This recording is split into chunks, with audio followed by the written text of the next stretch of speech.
third day and today's theme, language and society.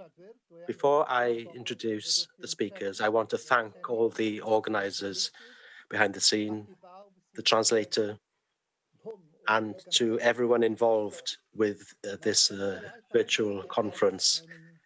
The theme, language and society, is very broad. Therefore, your task as the audience is to try and see whether there is a link between the themes of the three speakers. They will speak in turn, and then they will probably speak for about 20 minutes each, and then following that, there'll be about 20 minutes to ask questions and hopefully get some sensible answers from the panel and from myself. Therefore, the three speakers in turn, Hugh Lewis from Aberystwyth University will talk about language revitalisation. Meredith Pugh Davis from UCL London will raise some points about German literature, but individuals who write from a Turkish background and their experiences crossing from Turkey into a new society in Germany. And then David Boucher from Cardiff University and Johannesburg University will talk about different ways to discuss languages and justice, specifically from a political background. Therefore, I will introduce the speakers and ask them to speak for around 20 minutes. But the first thing I want to do is to, as we begin the session, sometimes I'll turn to English to suggest one or two things you can think about as Hugh, Meredith, and David speak. Just a few in English. You get to hear my voice for a change in English rather than Welsh. The theme of the 3 days of the conference is a language prism, which is a useful technique. We tend to think of light being reflected, but in this case, we want to think of light being refracted and deflected. And so we wouldn't be looking for one single common theme between all the speakers in terms of language and society, but rather to see what ideas and insights bounce off one another as we listen to the presenters, discussing new perspectives, perhaps, as the prism distorts or amplifies some of their ideas in common.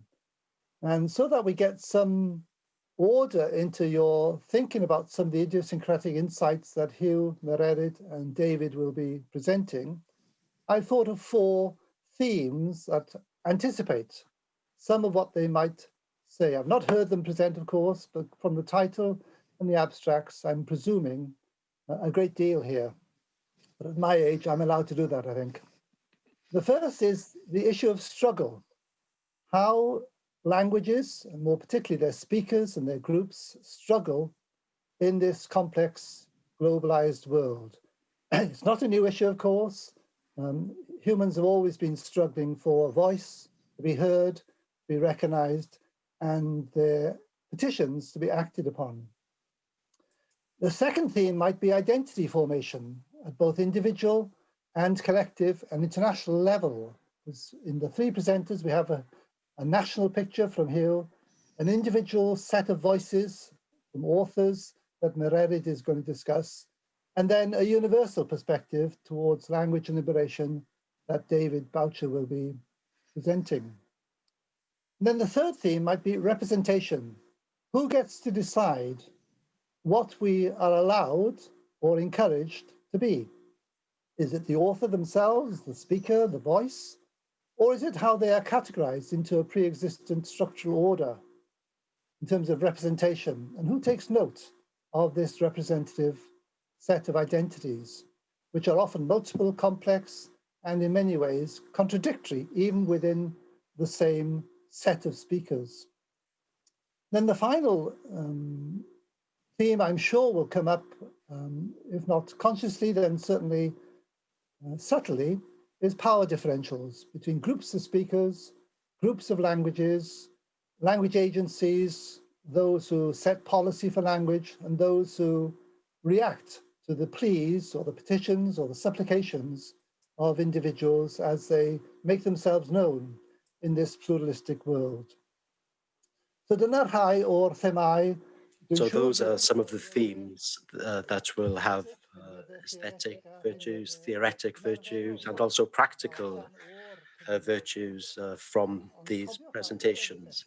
But do remember that at the end of the session, there will be an opportunity for you to ask questions. I will lift them from the Q&A box that I have in front of me. Therefore, if there are too many questions, perhaps I will select those that are most relevant. And if there are not enough, I'll tell you I've had 100, and then there'll be a chance to ask those questions.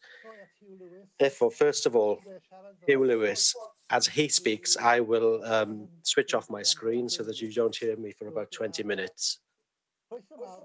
So warm welcome, Hugh, and look forward to what you've got to say about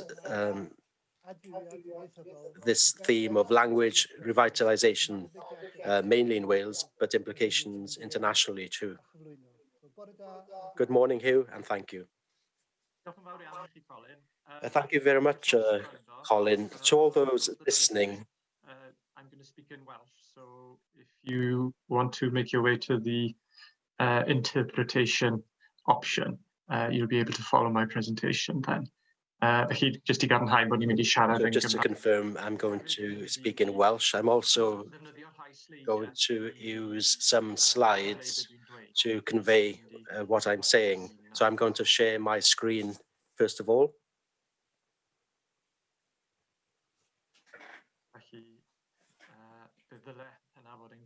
Therefore, that should be clear to everyone.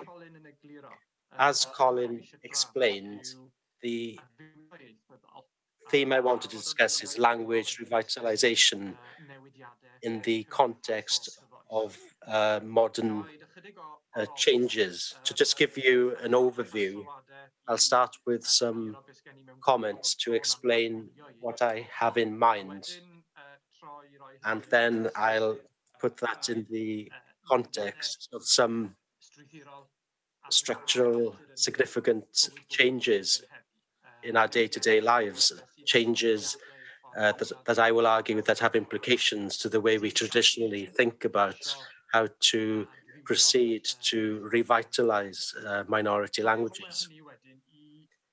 And then I'll discuss one specific type of social change, which is the shift to a more mobile age, more interactive age, and to reflect on the implications of that, how the academic literature and policies have tended to discuss how to maintain and promote the use of minority languages. And then we'll talk about Wales specifically.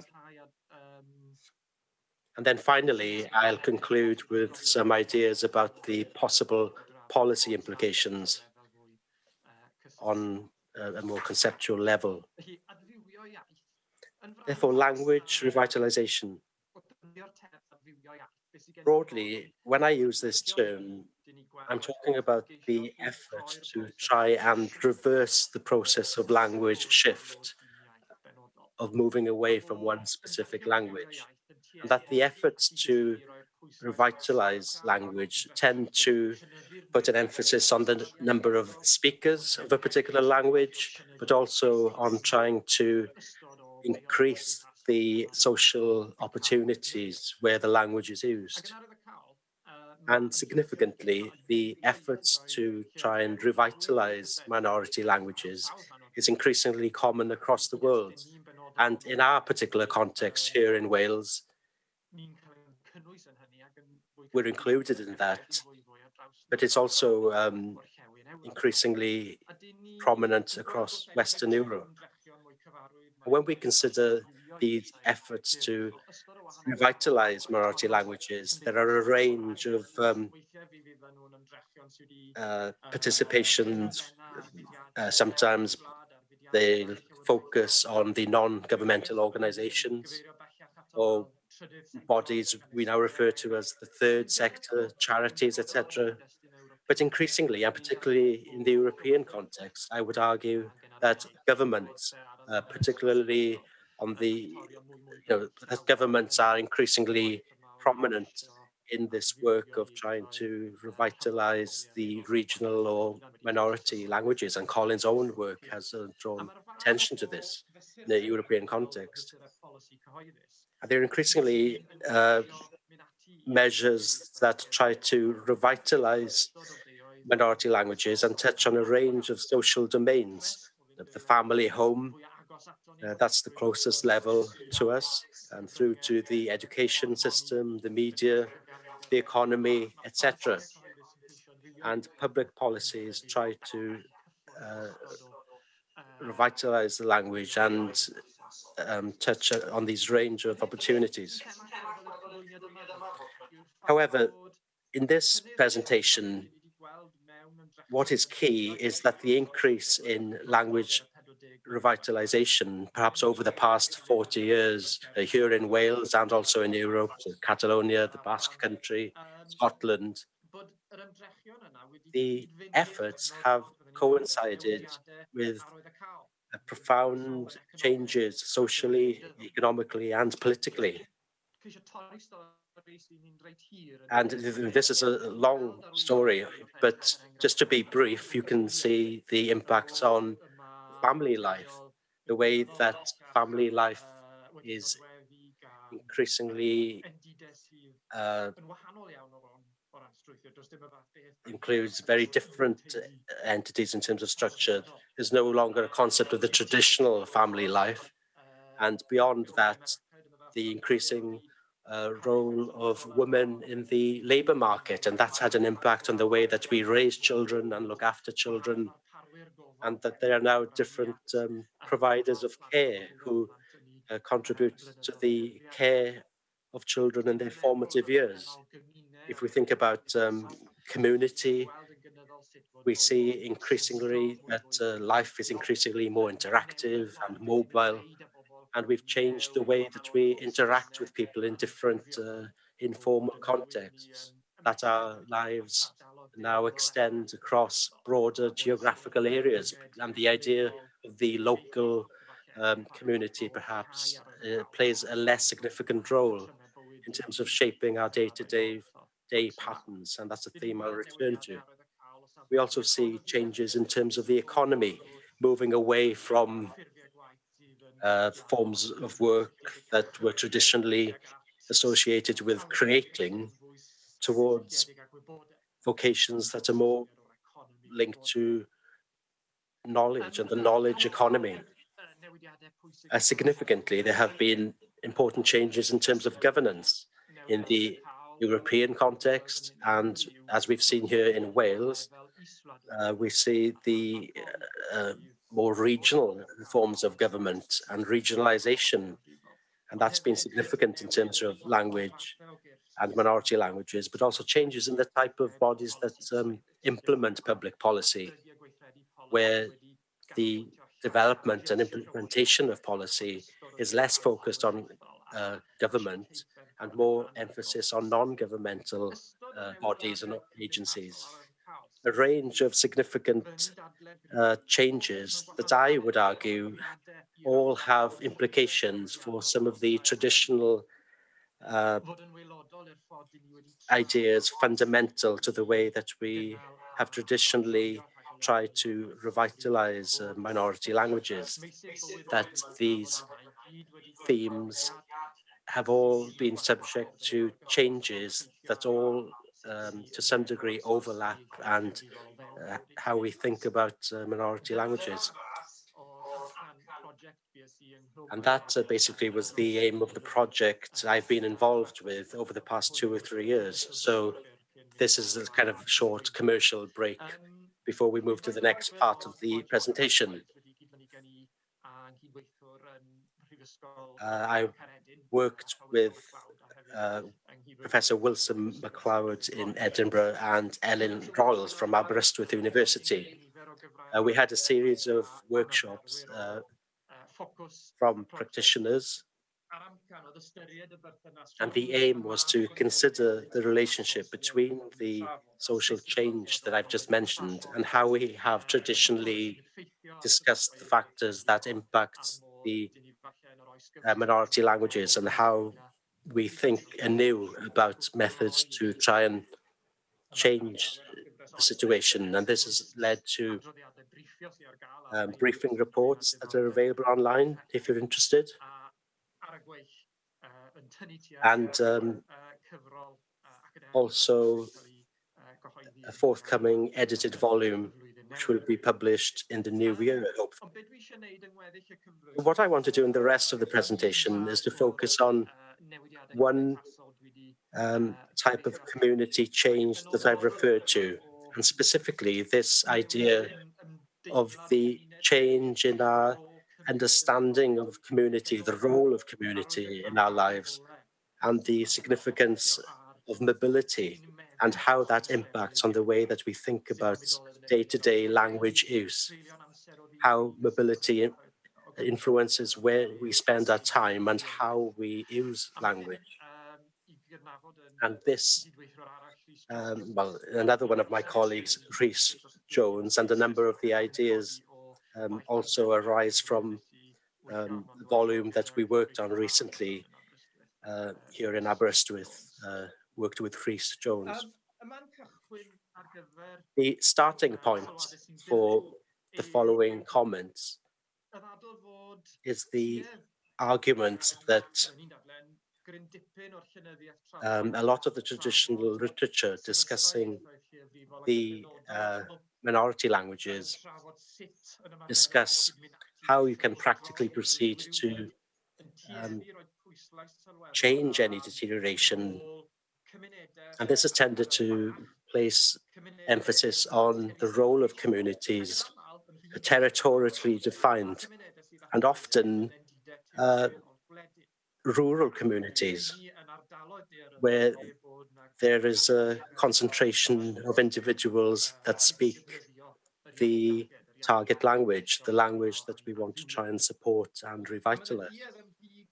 And there is a tendency in the way that a lot of the literature discusses these areas. They view them as bounded entities, where the target language, when you support it appropriately, can be used as the main medium of interaction between people in their social day-to-day lives, that it is the default language in this area.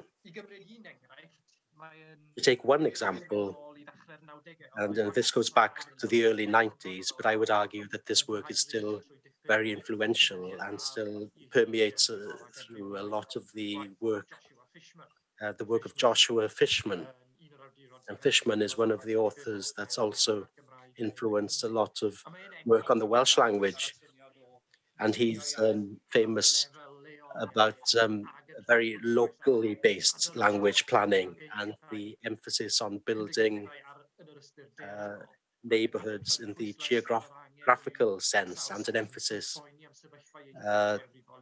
to place an emphasis on to bring specific neighborhoods and concentration in particular defined neighborhoods. And you can take a lot of definitions from his work. He talks about concentration in particular neighborhoods to try and create specific areas where the language can breathe. And there's this emphasis on the specific neighborhoods on quite a small level. And turning to the more practical aspects, I would argue that we see similar themes as being fundamental to how we've often discussed the Welsh language here in Wales, and how we've discussed the factors that often influence people's ability to use the language as a social medium on a day-to-day basis, and specifically our interpretation of the environment that creates the greatest potential for using the language. So there's a long tradition in Wales of relying on a territorial understanding of language use on a day-to-day basis.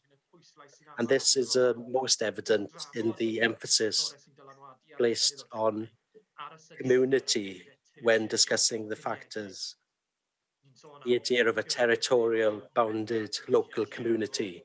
And we tend to think, when we use that phrase, we tend to think about the local ward or the parish. And there is presumption that the territorial local entity is the most appropriate frame for understanding use of Welsh language, and that the local community's profile will be one of the factors, if not the factor, which will have the greatest influence on the way that people, whether they use the language on a day-to-day basis. And from that, there has been a big emphasis on, and specifically locally from Welsh Government policies, an emphasis on maintaining Welsh-speaking communities, understood as territorial entities, mainly based on the boundaries of the local ward or parish. To sustain Welsh-speaking communities, they're often where there are around 70% of the population denote that they speak the Welsh language, and to create the best conditions for using the language on a day-to-day basis. And it's important to recognise that there are language use surveys that report a kind of relationship between a high density of speakers and the use of the language on a day-to-day basis. But I'd like to suggest that we also need to think more about how that transfers into how and where people use the language. Before moving on to that, a little bit of emphasis on the communities. We see, for example, in the past few decades, there's been a great emphasis on mapping the language and the density of Welsh speakers. And this works on both levels, two levels. On a national level, we think about there continues to be a high concentration in specific areas in the West. And then on the community level, we move on to, this tends to happen after every census, every 10 years, to see how many of these local entities on a ward level continue to be over the threshold of 70%. And this map shows you Gwynedd. And this is often a priority. How many of the communities are still over the 70%?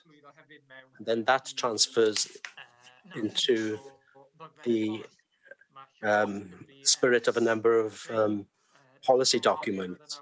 Since devolution at the end of the 90s, Welsh Government has published a number of national strategies, such as the general policy documents to support the Welsh language. And these have often placed an emphasis that it's vital to maintain Welsh-speaking communities. And we see in this quote from the most recent strategy, Cymraeg 2050, that the future vitality of Welsh-speaking communities that facilitates the use of the language in every aspect of life, that the maintenance of these geographical entities creates the best environment for using the language. But the question I want to pose, and I've conveyed this mainly in the Welsh context, but that we also see this as being more general about the discussion on minority languages. But the question I would want to ask is, to what extent does the emphasis on territorial communities, to what extent does this reflect the increasingly networked and the way that the mobile nature of contemporary life, and where people use the language, to what degree has the local territorial framework is now appropriate for our language planning in a more mobile age? And is that type of framework perhaps undermining and preventing practical discussions about interventions to support minority languages. Just to turn back to more academic type of discussions, it's important to recognize that across the social sciences in general, there has been a tendency, perhaps in areas such as social anthropology, for example, over the past 20, 30 years, there's been a tendency to emphasize that changes in the patterns of life lead us to question the territorial emphasis compared to what it was in earlier times. And this is just one quote that conveys how life, because of more mobile tendencies, the increase of the influence of technology, and something as basic as owning a car and improvement in transport, has led to an understanding of life where we travel across boundaries. And Amin Massiel talks about extended spatial flows where we can think about networks that extend across geographical areas where the traditional territorial framework is no longer as relevant in how we understand how we live our lives. And also that technology means that this extends across international boundaries. Therefore, the academic discussions are perhaps outside of minority language planning, is in a kind of post-territorial age. And I want to suggest that there are implications when you think about languages such as the Welsh language. And one practical example of this, to turn back to Wales and the traditional community focus. This slide comes from a presentation that I and Rhys Jones delivered to the Mentra Iaith early last year. And the aim is to try and question how the traditional community framework captures the language use in Wales. And just to take one example of community in Ceredigion, the county where I'm speaking at the moment, and the village of Ffostrasol, which is in the Troed yr Aur ward, the lower end of Ceredigion, and how this is traditionally a community where just over 50% of the population report that they are Welsh speakers. Traditionally, we would have considered this as a significant factor in terms of influencing the language use of the people living in Ffostrasol and surrounding communities. But I'd like to argue that we possibly have a better understanding if we bring in a more interactive perspective, a more mobile perspective to our understanding. If we think about the pattern of life and where a young person, perhaps in Ffostrasol, uses the language, we see that mobility is likely to be an important factor. Perhaps traveling to Llandersil to attend secondary school, perhaps the parents work in the Cardigan, or perhaps they're involved with sports clubs, for example, in Ffostrasol itself, but also traveling to Llandersil, to Newcastle Emlyn, Cardigan, and socializing. A number of modern habits, traveling to Aberystwyth, Cardigan, Carmarthen for various social opportunities. And perhaps at weekends, if you're talking about food shopping or other resources, perhaps they would travel to Cardigan or Carmarthen or even Aberystwyth.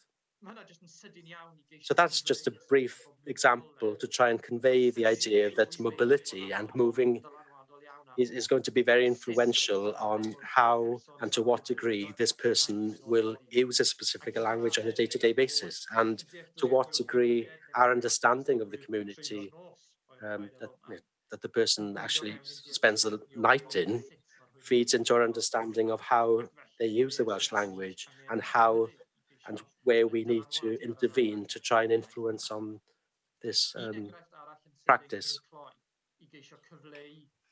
One other example before I close to try and convey the significance of mobility. What I have here is a diary from earlier in the year when we were permitted to interact. This is not a recent day, but this is back from February. And what's noted in red conveys the activities through the medium of Welsh, and the green text conveys what happens through the English language, and the black text was where I wasn't actually speaking at all. So wake up, prepare breakfast for the kids, that was in Welsh, walk to work by myself, meet with a colleague who happened to speak Welsh, and then a brief meeting with the head of department, politics department, and that was through the medium of English.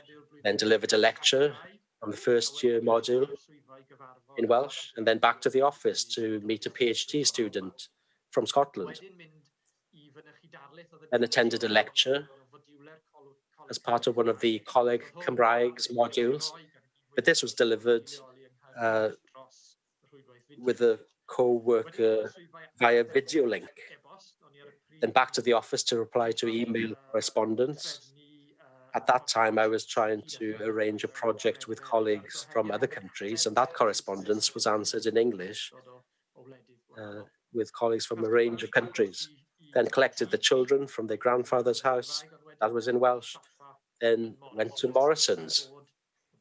And as it happens, the people I met to pay for my food, and put the kids in bed back in Welsh, and then prepared a report for a meeting to be held at the end of the week. And that was a piece of work completed in English. So the question I would ask in revisiting this day is, to what degree does the fact that I live in Llanbadarn, where there are around 30% Welsh speakers, to what degree does that influence on how much Welsh I actually spoke and when I did so? And I would argue perhaps that the understanding of when I use the Welsh language is better captured if we think about my day as a journey through a range of different areas with different linguistic context. And that perspective perhaps is more beneficial when thinking about how you intervene to influence on language use, as opposed to starting with an understanding of the specific areas that people happen to live in. And finally, I'm just going to finish with a series of questions for language planners in Wales and beyond. And the biggest question is, to what degree is the traditional territorial understanding of language and our understanding of what shapes the language use, to what degree does that reflect the way in which people live their lives today?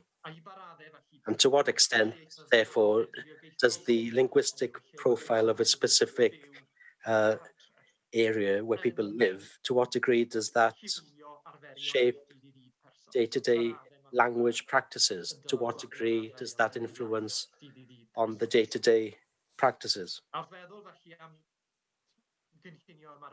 And with regard to practical implications for language planning, perhaps we need to change the perspective. First of all, there's a question about whether we need to target specific domains as opposed to geographical locations. And perhaps we should be looking at domains as opposed to prioritizing geographical locations. Do we need to follow people through their day-to-day lives and to recognize the type of interventions on that basis? Should we target where people actually live or where they happen to work or socialize?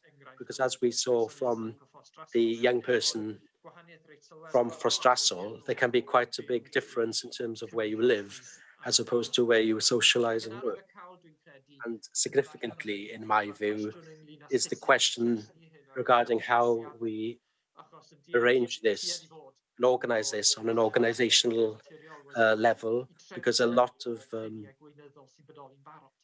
interventions are based on current boundaries. For example, the mentrau Iaith in Wales are based on local authority boundaries.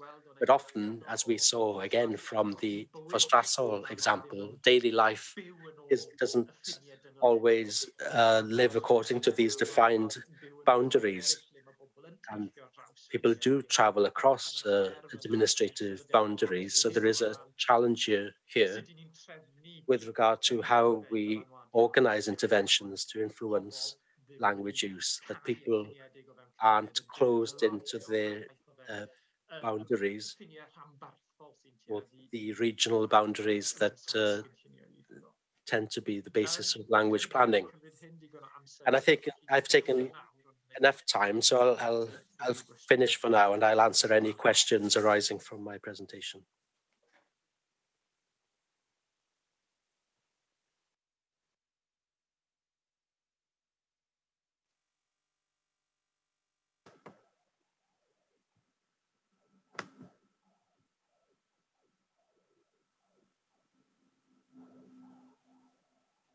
Diolch yn fawr I ti, Hugh. Thank you very much, Hugh.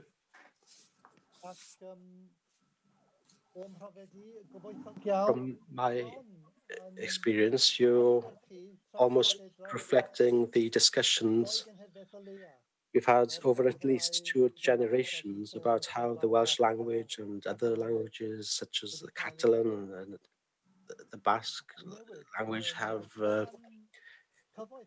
changed. And in terms of what you say, the difficult question is, what do we do now in terms of priority? How do we intervene in a practical, positive way in the process? So we'll come back to that. Thank you, Hugh. So I now turn to Professor Merit Pugh-Davies from UCL in London.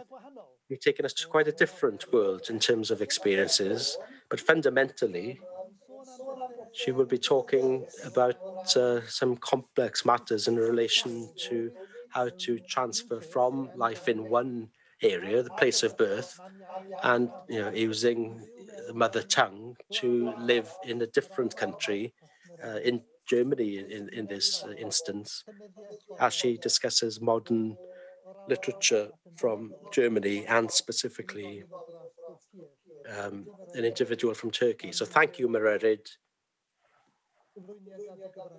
for your contribution, and I'll be quiet now and over to you. Okay. Thank you very much for the welcome and the introduction, and thank you to everyone and also my co-panelists. I really enjoy listening to you and sharing with you today. I'd like to also thank the Learned Society in Wales and for all the organisers who have worked so hard to put the symposium together. It's an honour and a pleasure to take part, and I'd like also to thank the translator. I'm going to speak in English today. I'm sorry, I beg your pardon. I'm going to speak in Welsh today, but some of my slides will be partially in English, which I hope will help the audience follow the quotations that I'm going to be using. I draw your attention to the simultaneous translation, which is available, and I'd particularly like to thank the translators. With regard to the English translations I'm using on my slides, I have to apologise for them. The literary text which I'll be discussing is available in a proper published English translation, but I didn't have it to hand when I was preparing this talk, so the translations are my own. So I apologise in advance for them being rather rough and ready, and those who are interested in the text will of course be able to go and read a far more polished version if they'd like to take their interest further. Finally, I'll be very happy to respond to questions in English at the end if anyone has any. Felly, diolch yn fawr iawn am y croeso. Therefore, thank you for the welcome. I'm going to try and share my screen with you now. Try and share my screen.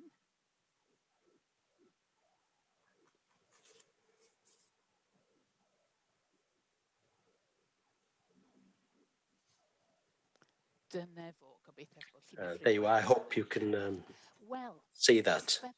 So when we think about the subject of the symposium and the invitation to talk about language and society, I was a little confused. I didn't know where to start, because don't we all live and through language, and this vision that language is fundamental to our existence. And this is a vision that is vital, I think, for the modern age. In the German language, this vision is clear in Nietzsche's work, the philosopher, classicist, on truth and lies in an extra moral sense. And this essay has become very well known in terms of language and its role in the modern world. And in this essay, Nietzsche argues that human beings are only some semi-clever animal in an insignificant part of the universe, as transient and as trivial as insects. But language has led us to believe quite boldly that we are very special, very moral beings and the center of creation. But fundamentally, according to Nietzsche, language only enables us to do one significant thing, and that is to tell a pack of lies. In other words, language is nothing but lies, because there is no essential link between language and what it claims to describe. Instead, language is a poor and pale metaphor of the external reality of the world, and the only thing that sustains it is agreement between people about its meaning, as we see in this extract. This is Nietzsche's one of his descriptions of language itself. The coins that have lost their pictures are now no longer considered to be money, only pointless pieces of metal. So in this metaphor, language has worn thinly and has been devalued. And Nietzsche also mentions language as columbarium, not a nesting box for pigeons in the common sense, but in the Roman sense, as a type of grave or tomb, as we see in this picture. This is a Roman tomb, and all those pigeonholes are individual graves. So Nietzsche talks about a kind of limited grave, and where the world is going to die. World and life will die. And on the basis of these ideas, Nietzsche gets very enthusiastic about sort of putting us down as a species. He says that language allows us to survive not through strength and fitness, as nature and evolution challenge, but through deception. But remember, Nietzsche was writing only 14 years after Charles Darwin's transformative essay on the origin of species. Therefore, he says that this is what he says about human society. So I can't see you at the moment, but I'm sure that you're thinking, Mererid, we don't really want to hear about this in the context of this symposium. Isn't all this a little bit negative, all this negative talk about language? And that's true, but what I've just told you is just one side of the coin, one side of Nietzsche's coin. Because on the one hand, he says that you cannot expect morality and truth or the reflection of truth in a language, but language can do something else. If it can't be the basis of a moral life, it can be the basis of a creative life. Indeed, language, he says, is the pinnacle of human creativity. And Nietzsche, again, in this slide, has a remarkable image. Language is a kind of cathedral on water, and it's very strong, but also very delicate. It's an extreme And he really praises this in the language, and we can see this in the style, which is so poetic and so powerful. Therefore, if we have to accept on the one hand that language does not allow us to tell the truth and does not allow us to live morally in any sense, in the conventional sense, it can allow us to live sensibly, creatively, richly. Nietzsche is not the only philosopher who's drawn attention to this in the 20th century. And the idea that language is like the anchor of experience and existence and the way that we think. And this runs through other humanitarian and social disciplines in this period.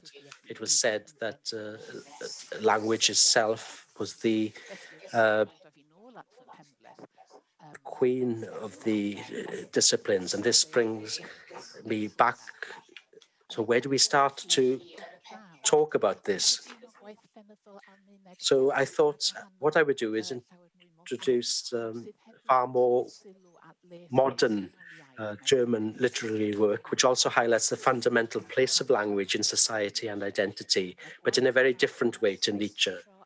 And this work emphasizes the dual purpose of language in society, its potential to separate and cause passionate pain, but on the other hand, to foster creativity, identity and empathy between individuals.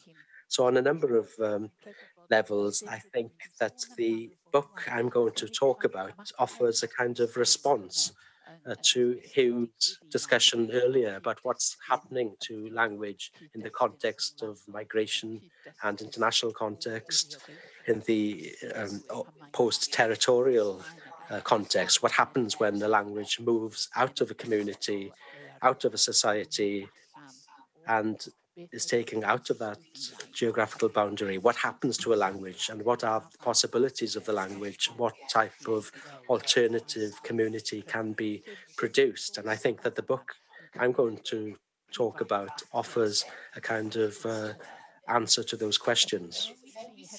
So my choice is a collection of short stories, mother tongue, from the Turkish and German author Emine Üskümer.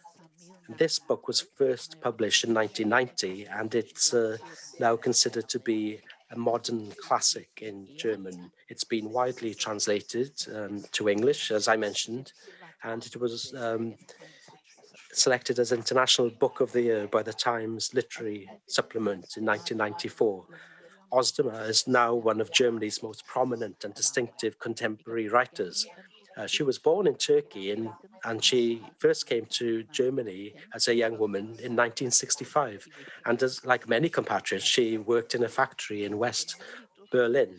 Then she traveled back to Turkey and was trained in the theatre, and then returned to Germany in 1976 to East Berlin. So this is a very striking story. She worked in the well-known and legendary theatre Bertolt Brecht, the Berlin Ensemble. And this is a picture of the theatre in Berlin as it is today. And also what you see in the front of the picture is the sculpture, and this sculpture and theatre play a part in the book. Üstema had a very good career in theatre and film as an actor, playwright, director, and writer. And she's known for her work in a fantastic, absurd, and surreal style, which combines comedy, jest, dream, romance, multilingualism, and intertextuality, which is very important for us today. And she does this with a kind of insightful, ruthless social analysis. As Üstema became prominent as a writer from the early 90s, she was, first of all, thought about as a relatively early voice of diaspora, the Turkish diaspora in Germany. And this community has also developed other writers since then, of course. But by now, I would say that Ustama goes beyond to any one-dimensional definitions. So I want to today talk about her first well-known fictional work, this volume, Mother Tongue. 4 short stories about characters moving back and forth between Turkey and Germany. So again, they live this mobile way of life, the kind of the post-territorial way of life, just to link back to what we heard earlier. And the essence, well, I want to focus on the first 2 stories of the volume because they are closely related and they have a great deal to tell us about the importance of language and society and the morality and ethics as well, to revisit Nietzsche's theme. The first story, Butterstunner, Mother Tongue, focuses on the experience of losing a mother tongue after the main character, who remains nameless, the main character emigrates from Turkey to Germany and then realizes gradually that she is losing her mother tongue. And the quote on the screen is an example of this in the story. And even though she's learned German as an adult, this can't compensate for the fact that she's lost her mother tongue. In a foreign language, words have no childhood.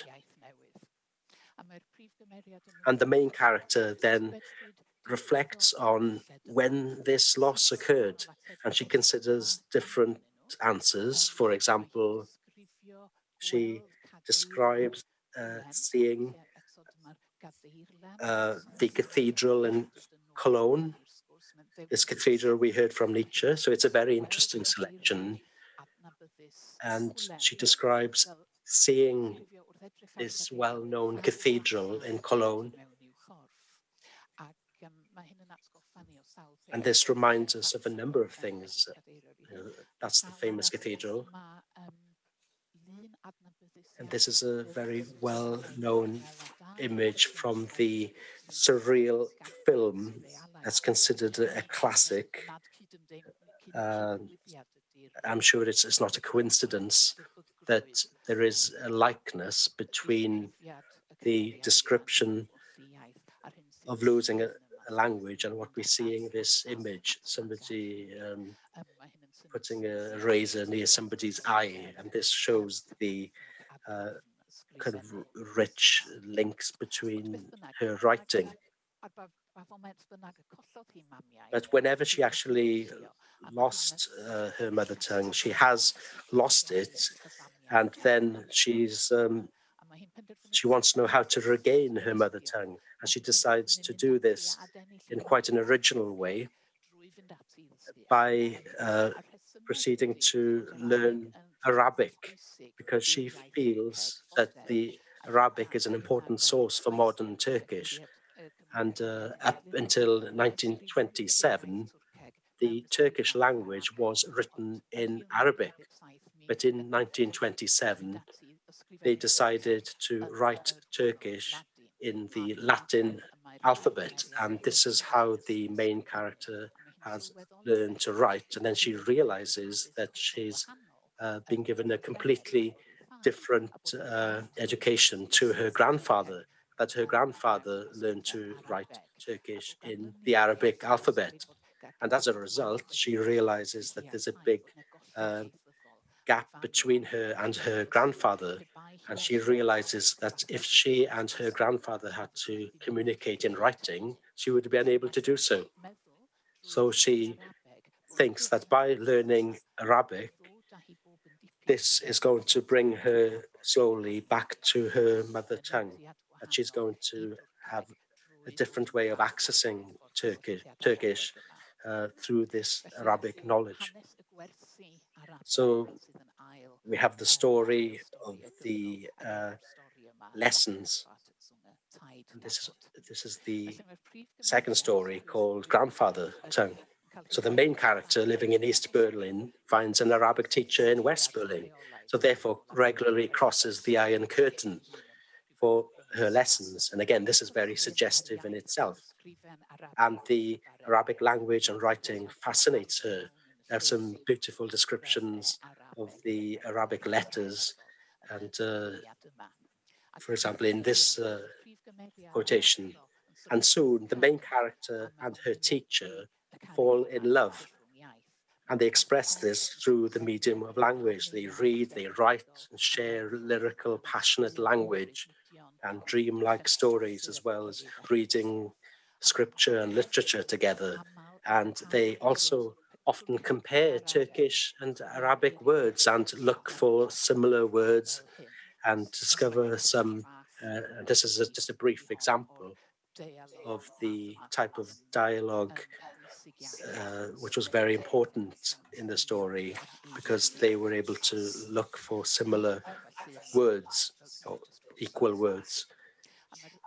And the dialogue allows them to share the language and allows the lovers to bridge a linguistic and cultural divide, as well as creating a new link between the main character and her grandfather tongue. But bit by bit and slowly, the love affair fades because the two cannot agree on how to live together, and eventually they separate. And the main character leaves her teacher's home full of sadness, full of grief about the loss. So at first glance, you could believe that the project of rediscovering mother tongue through grandfather tongue had been a failure. But that is not correct for at least two reasons. First of all, the main character has learned a lot during her lessons, and that's an important part of the story itself, because it becomes part of the ongoing creative vision. And secondly, the main character takes what she's learned as she moves on to create new relationships and links. At the end of the story, after she leaves the teacher's home, she meets a young German woman who's crying. So she asks, what's the matter? And the girl tells the story of her boyfriend who has committed suicide. And having shared the story, the main character then shares words with the girl, just as she used to do with her Arabic teacher. And this is the quotation. So the main character teaches the girl a new word. And at the same time, as the girl repeats the unfamiliar word rue, the reader realizes that that word is very similar to the German word Ruhe, which is rest or peace. So this is therefore transferring the word to a completely new context, and it means something new. And this word game becomes a way of creating a link between the two girls. And this promises to potentially ease their pain, to possibly for them to discover some kind of comfort and peace between the two girls. Therefore, the end of the grandfather tongue story suggests that multilingual living, like the main character, can be a creative way of life, as long as one can, on the one hand, look forward, look back to the future, look forward and back, and to look to the future and to make new connections, as well as looking back and grieving for linguistic and emotional losses. Therefore, this shows that language is something that travels and changes eternally, like Nietzsche's cathedral on the water. But if language, according to Nietzsche, is not about morality in any traditional ways, Ostermar, by language sharing between the two sad girls at the end, creates a link between them and opens the possibility of mutual support. Therefore, language sharing offers an opportunity to create a new community, perhaps based on a different, perhaps based on empathy. So thank you very much for listening.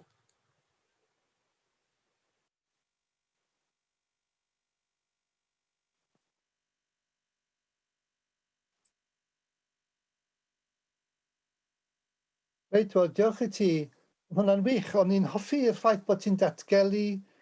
Thank you for that. I like the fact that you gave us those quotations from Astoma's work, and I love the concept that somebody gathers and collects words, whether we're in the linguistic world or just living in a multi-linguistic society. We're often looking for words, and we want to place significance for those words, and looking for an explanation and meaning in life. So that was lovely. Thank you.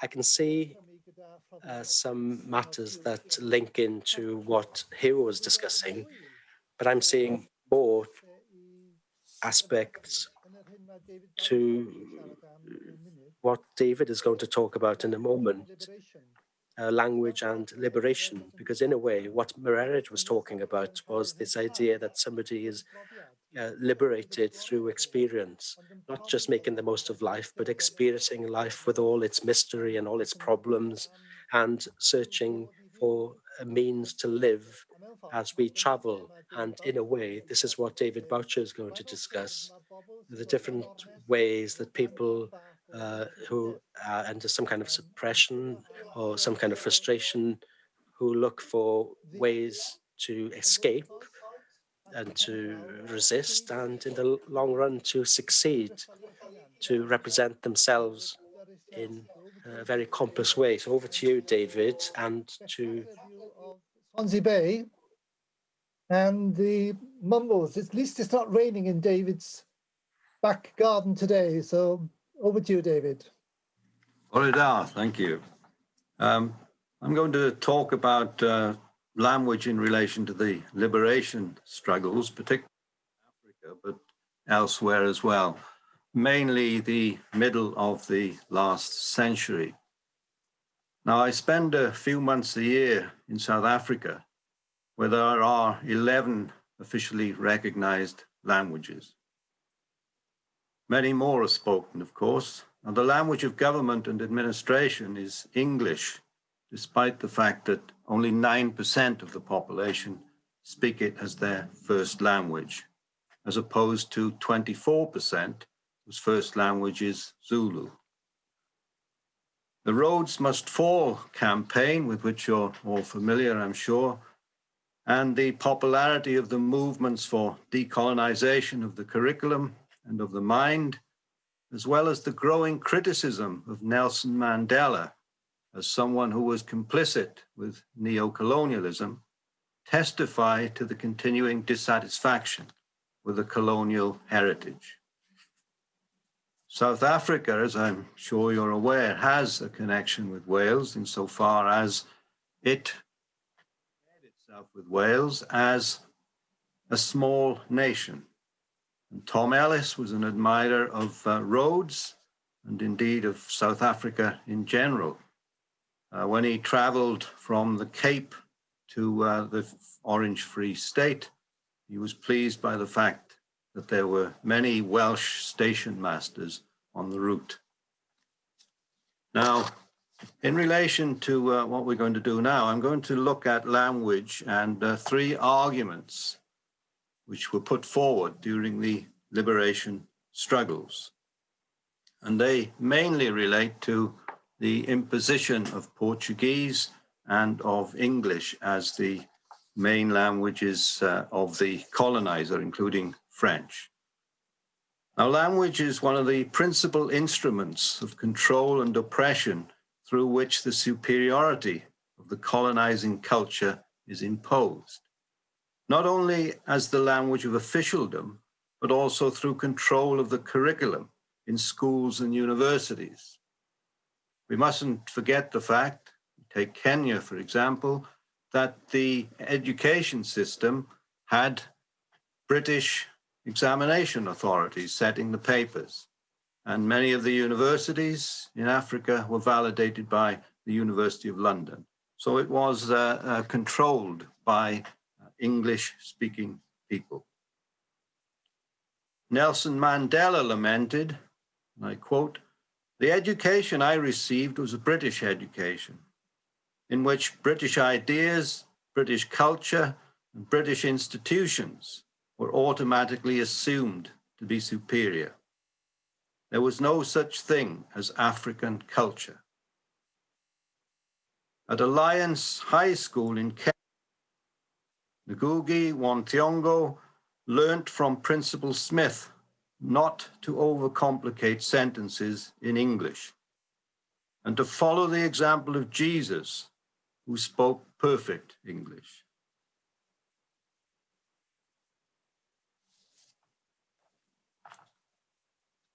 I'm going to try and cut this down because I know that we're not that well blessed for time at the moment. So I'm going to look first at the appropriation, revolutionary appropriation of the language of the colonizer. And this was a pragmatic argument, essentially in relation to colonization. There are colonized societies where reviving a native language is not an option, or where the diversity of languages militate cross-cultural communication and political resistance. Among the revolutionary African liberation theorists, Amilcar Cabral in Guinea-Bissau and Cape Verde placed significant emphasis on education to the elimination of ignorance, and he believed that Portuguese was a more sophisticated language in which to do it.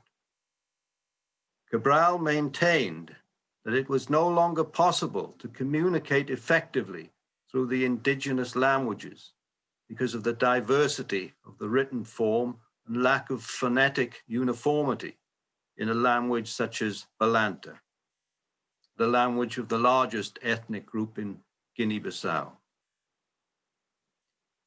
He did not see Portuguese as a threat to the culture of Guinea-Bissau and Cape Verde, and I quote, because language isn't evidence of anything, but an instrument for men to relate with one another, a means for speaking, to express realities of life and of the world. In other words, he had a purely instrumental view of language. He didn't see any difference, for example, between using another language and using a tractor made in Russia or America. They both had a functional purpose. A different and perhaps more subversive version of the appropriation of the colonizer's language emanates from the idea that the language of the colonizer can be used in the service of political subversion. The negritude movement, for example, was the deliberate genesis of a diasporic Black consciousness in revolt against French colonialism and racism. French was an instrument, as far as Aimé Césaire was concerned, in which to communicate new means of expression. And he said, I wanted to create an Antillean French, a Black French, that while still being French, had a Black character. In other words, he was advocating a language that was not the French Creole of Martinique, but a transformation of the French language to express the experience of the Black man. He did this by using the weapons of surrealism as a liberating force. It was, he said, a weapon that exploded the French language. For Salman Rushdie, India has passed beyond arguments of the pros and cons of using the ex-colonizer's language.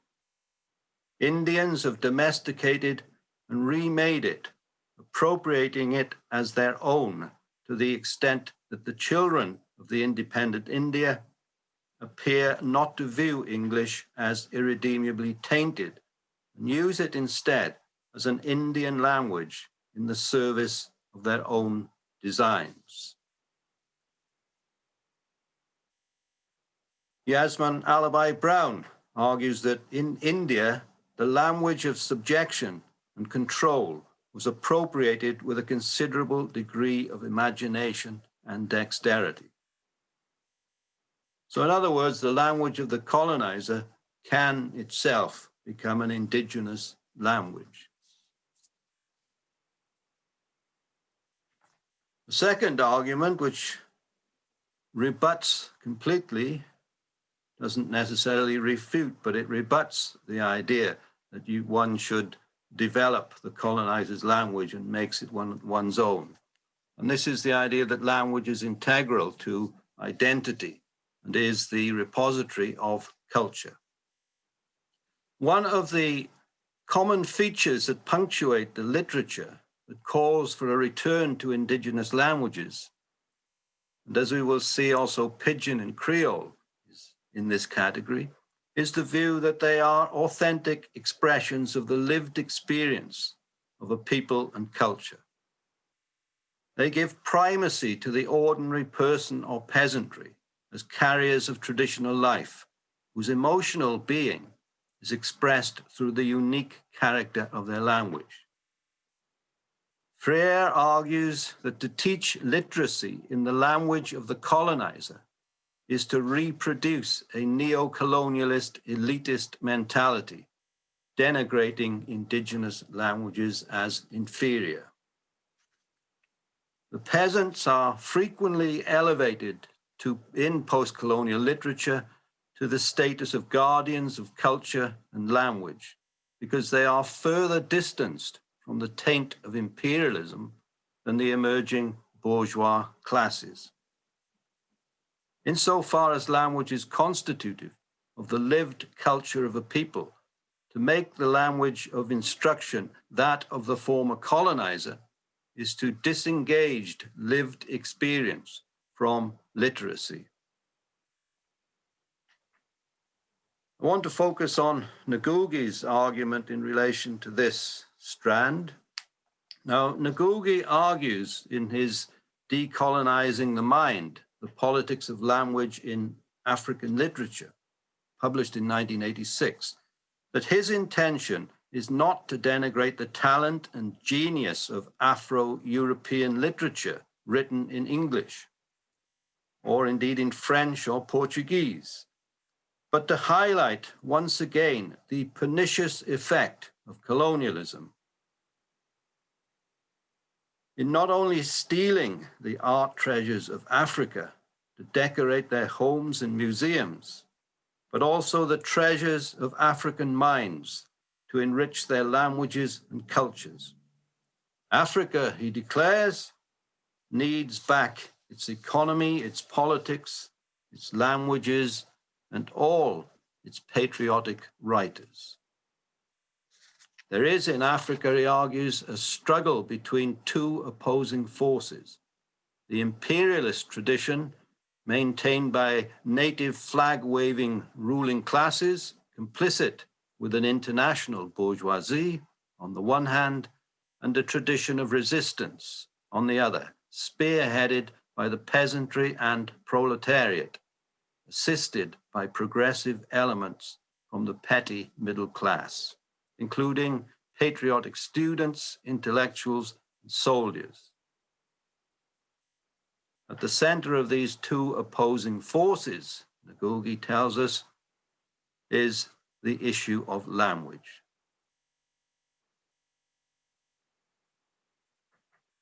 Any language, Ngugi tells us, has a dual character. It can be an instrument of communication, and they all are in a certain respect, but they are also, for native speakers, carriers of culture. In relation to the 1 million speakers by 2050, Welsh speakers, for example, that particular distinction is rarely made, or at least in what I've read. Do we want 1 million speakers who use the language as an instrument of communication or as a carrier of culture? Or should everyone, in that respect, use it in both senses?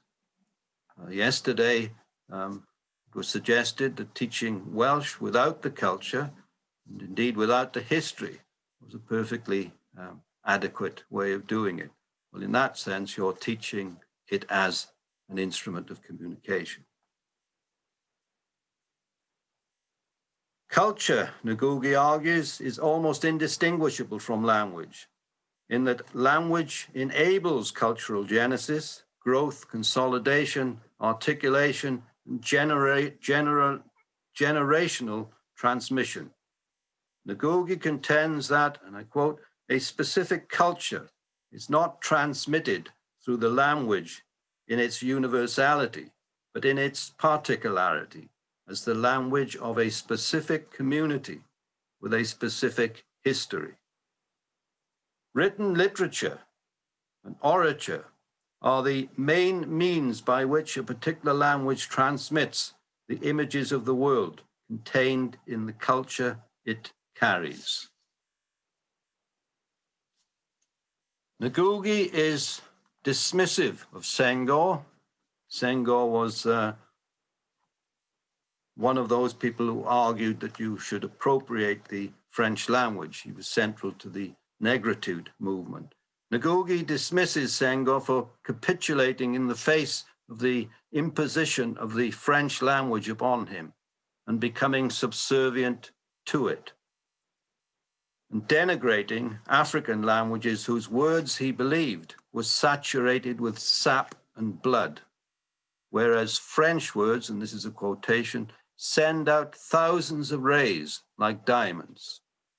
Senghor was seduced by his colonial masters and amply rewarded for his championing of the French language by being honored and anointed by the French Academy, the keeper of the purity of the language. Senghor epitomizes for Ngugi the final triumph of a system of domination, in that he, as the dominated, extols its virtues. Ngugi forcefully contends that there is no difference between the racist imperialist who argues that Africa would be nothing without Europe, and the writer who contends that Africa cannot do without European languages. The third argument is an extension, in fact, of this second argument, and it's for taking Creole as a genuine and authentic language and treating it on a par with all other languages with different roots. So the third argument relates to the creolization, which is a familiar concept that refers to distinct cultural formations, such as language, including Jamaican patois or the French Creole of Haiti and Martinique. Creolization as a term to describe a process was used in the 19th century in explanation of hybrid and unique aberrational cultural forms that developed out of plantation societies, primarily in the New World. What's radical about this argument is that it is suggesting that creolization is not an example of subordination, it's not an example of oppression, it's an example of creation in the face of opposition and in the face of brutality. The arguments are quite forceful, they're much stronger than they appear in the other two forms, and that's because creolization and Creole has been regarded as, or should I say, in many disparaging ways. I would have liked to have gone into it in more detail, but I see the time is getting on here, so I'm going to just skip to the conclusion, which is very short. What this discussion has demonstrated, or at least it would have demonstrated that I had a little bit longer, what this discussion has demonstrated is that language was an important element in the colonizing process and central to decolonization. To deprive a people of its language was one of the instruments of dehumanization, along with taking control of the colonized people's history and culture, rendering them worthless in comparison with the superior civilization of the colonizer. National liberation struggles used the resources available to them in generating national consciousness, which meant their view of language and culture were necessarily contingent and pragmatic. Nevertheless, politically, there are subtle undercurrents. For those who suggest that the language of the colonizer be appropriated and developed reproduces the class structural dominance and elitism of their former colonizers. To have so adeptly embraced and transformed the language of the colonizer, especially among literary activists, was nevertheless a tacit denigration of indigenous languages and an endorsement of their inferiority. For those who agitate for the elevation of indigenous languages, politically it is to bring the rural peasantry, its values and culture, center stage in the rebirth of national consciousness. It's an attempt to overturn the perpetuation of the elitism of their former colonists. The case for Creole is the most radical in that it denies not only the denigration of its languages as underdeveloped and derivative from other cultures, but as an assertion of the creation of new worlds out of unique experiences, having values in and of themselves, forged in the galleys of slave ships and in the crucible of enforced displacement. Thank you.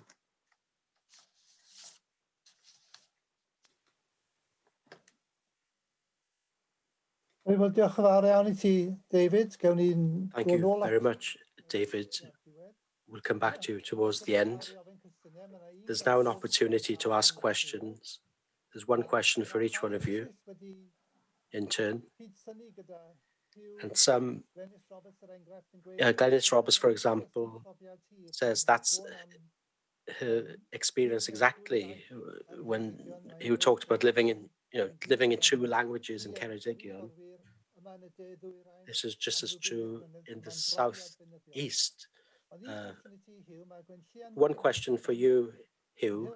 When Leanne Williams asks, in terms of territories, how do you think that the social balance has changed as a result of the past few months?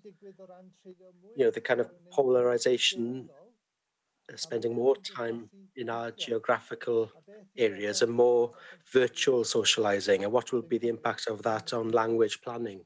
I take it in Wales.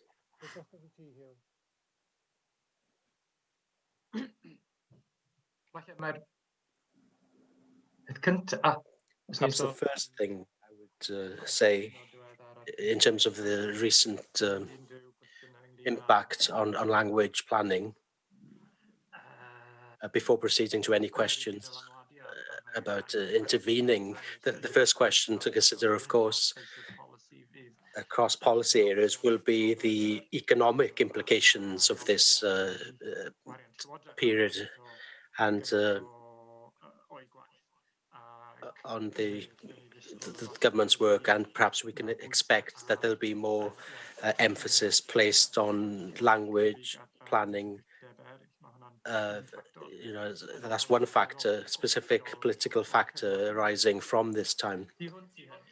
Beyond that, it's difficult to say at the moment because we're still living through this period, and it's hard to tell what the implications will be with regard to our day-to-day lives in due course in the long term, and as a result of our language usage.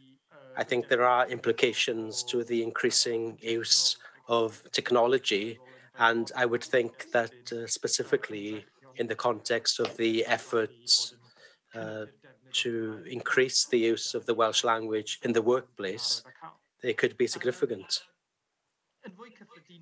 More generally, I would argue the point from the presentation, the challenge for language planning in Wales and beyond in relation to minority languages is the need for that planning to go along with the flow of how we live our lives, as opposed to what is the more traditional specific territorial perspective. And as I was trying to argue, it's no longer holding our way of life at the moment, and that type of planning framework can then be implemented as something that goes against constructive dialogue on how to move forward. Okay, thank you. And one other question from Andrew. How will the post-territorial age impact on legislation to do with the Welsh language, as Wales is a geographical entity?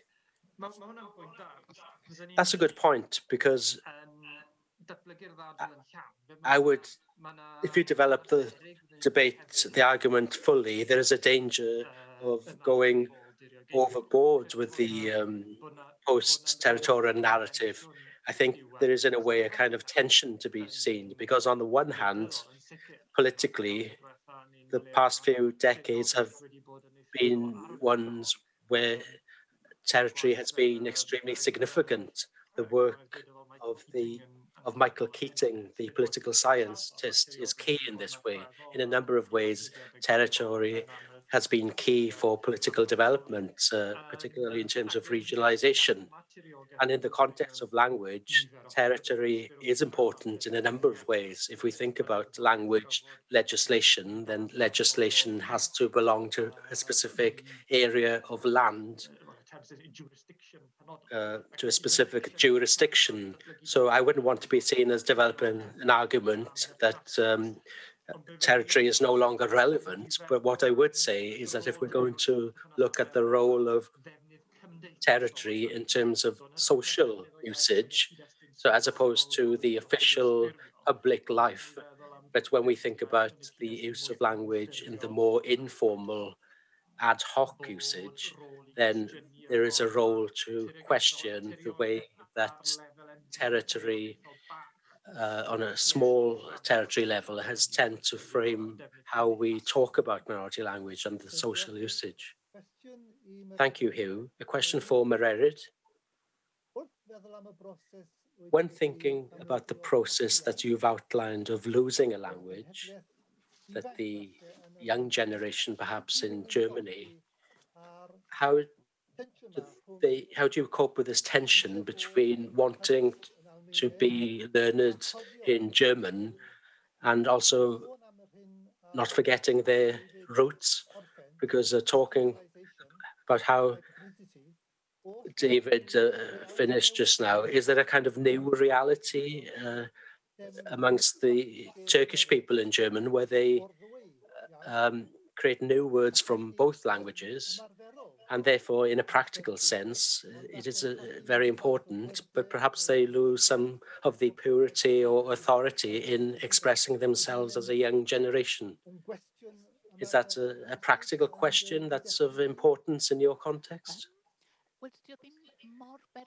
Well, it's not as relevant to the book that I was talking about on mother tongue, because of the situation of the main character, that she's somebody who has moved to Germany with the first generation. So she has personal memory of living in Turkey, of living in the context of her mother tongue, and then went on to learn German as an adult. So this, in a way, is from the previous generation. But of course, Estamar is part of the first generation that moved to Germany in the 60s, as opposed to the economical miracle, as it was called. And of course, by now, there's a second, third, fourth generation of people from Turkish heritage, but perhaps they and their parents and grandparents have been raised in Germany. Therefore, their language, the world of their language, is entirely different, and as a result, it's difficult to generalize. because the diaspora and is so large. But there is such a thing as a kind of language of the youth, the kind of city language associated with people of Turkish descent, and you come across it in the media. It's quite trendy. There's a lot of rappers in this language. But I think it's important to note two things.